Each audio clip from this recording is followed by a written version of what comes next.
Great sense of power in this show, and I'll tell you why. We are allowed to take interesting things that we come up with in our minds and bring them to you.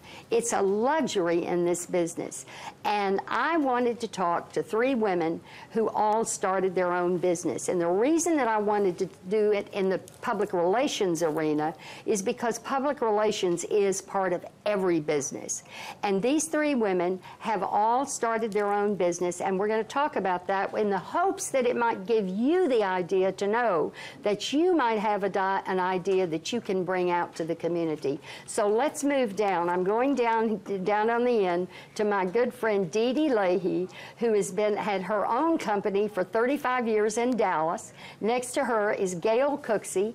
Gail Cooksey and I met when she was at Texas American Bank in Fort Worth. She started her own business. You've been doing it about 25. Paula Baucom, who is in Ellis County, started her own business 4 years ago. So let me ask you something. Tell me, right off the top of your head, 3 things that you have to have in order to start your business. Dee Dee? You have to have passion, and in my case, a calling and a love of your work. I love my work. Okay. And I just knew it. I mean, it's like a fire in you. You just there's nothing stopping you. You just have to do it. You just have to. You don't want to ever put that fire out. What about you, Gail? I think the first one is courage. You have to just leap in the nutshell up here. You have to have confidence that you're going to do it, and you have to have in this business contacts. Oh, relationships and contacts is critical. You're absolutely right. And confidence, how does a person get confidence when they don't have it? I don't know. You have to have it. So you got to get it from somewhere. You got to get it from somewhere. How about you fake it?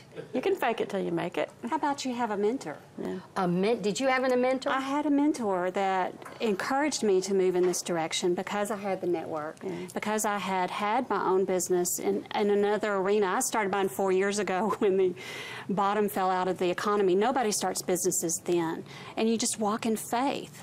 So have a mentor, walk in faith, and then decide what your market is. And what I decided is to stay small. And we're in Ellis County, and so we want to stay small. So and you don't have authentic. You don't have big dreams of being a major world. No, you don't. I don't either. I don't either. No. But why not? I thought everybody wanted something big like that. Well, I just love to do what I do, and I love to serve the people that I serve, and I'm very blessed to have clients that make it fun to collaborate with them and to encourage them and to help them maintain the clients they have or customers and build new business. And that can happen in a whole lot of different ways. And that's the other reason I love my business, because it's a myriad of things that I do every day. So is public relations about serving?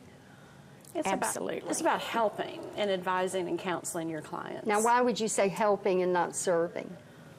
I don't know. You consider serving. I consider it advising and counseling. Well, that's service. I mean, to me, it is the ultimate service business. And I wake up every morning and pray that I serve in the way that I'm supposed to serve that day. You're very spiritual and God-centered, so I know that about you. And I think probably the 3 of you are also. I just think everything's come to us through God. I just believe that. And that's why I say that's what gives me confidence. Me too, and that's why I say I walked in faith. Have a mentor, walk in faith, and find what your market is. And you've got to be authentic and show up. So when you're talking or discussing with your clients or a need, you're authentic, you show up and you're listening and you're engaged. Sometimes you get paid for that and sometimes you don't. That's right. Oh, wait a minute. Does this mean you don't do everything for money? That's right. Yeah. We always have some pro bono clients. Yeah. Absolutely. Yeah, and if you do your work just for money, you won't be successful. That's right. See, I love that. There's no question about that. But you know how many people say, don't give it away free, don't give it away free, and they think that's not the way to success. Tell me what success is. Contentment. May I? Contentment is success to me. Well, Respect. I think it's knowing that you've made a contribution, that you've done something, you've given of your gifts in a way that's helped other people. And that's why, to me, it's service. I love it. There are some people who are just born to serve, whether they're in the restaurant business or the public relations business or the accounting business. We're all born to serve. That's right. even, I mean, that's what's so funny is that we're all servants, really. That's right. The CEO is, the janitor is as important as the CEO. Absolutely. We just have this all cockamamie backwards. Yeah. That's right. Okay, tell me how you started. What did you do when you said, I'm leaving Texas American Bank, I'm going to open my own business? Well, I was actually somewhere else. I was actually here in Dallas. Oh, I don't mean Texas American. Yeah, but I really people started advising me to do it. You were actually one of them, if you recall, and you gave me a lot of courage to do it. But people started saying, why don't you start your own business? You've got the contacts, you've got the relationships, you've got the respect in the community, and it was kind of like, why not? I can't tell you it was some big, huge plan, and I can't tell you it was well thought out, but I did spend about 3 months talking to people every day about what it needed to build your own business, whether it was from getting the DBA thing down at the courthouse to how I was going to market myself, to what I was going to do. And one day I woke up and said, I'm ready. Oh, you did? Because you kind of self-instructed yourself. I got a notebook and I wrote down every day what I was doing every day, who I had met with, who I had talked to, what I had done.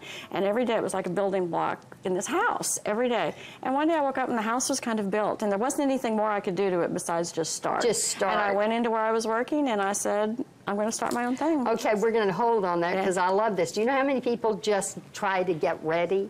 Yeah. Like they keep going back to school and they're going to take one more course, but they never jump in the arena? We're going to talk about that and what these other women did to get themselves ready and out there. We'll be right back.